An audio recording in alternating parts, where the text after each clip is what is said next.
শুনতে পেলুম পোস্তা গিয়ে তোমার নাকি মেয়ের বিয়ে। গঙ্গারামকে পাত্র পেলে? জানতে চাও সে কেমন ছেলে? মন্দ নয়, সে পাত্র ভালো।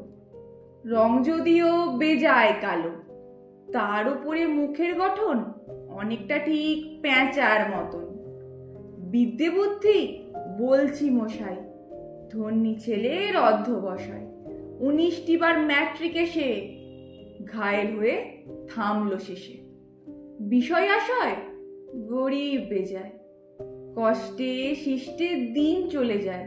মানুষ তো নয় ভাইগুলো তার, একটা পাগল, একটা গোয়ার, আর একটা সে তৈরি ছেলে, জাল করে নোট গেছেন জেলে। কনিষ্ঠটি তবলা বাজায়, যাত্রা দলে 5 টাকা পায়। গঙ্গারাম সে তো কেবল ভোগে পিলের জ্বর আর পাণ্ডু রোগে। কিন্তু তারা উচ্চ ঘর, কংসরাজের বংশধর। শ্যামলাহেরি বনগ্রামের, কি যেন হয় গঙ্গারামের। যা হোক, এবার পাত্র পেলে, এমন কি আর মন্দ ছেলে?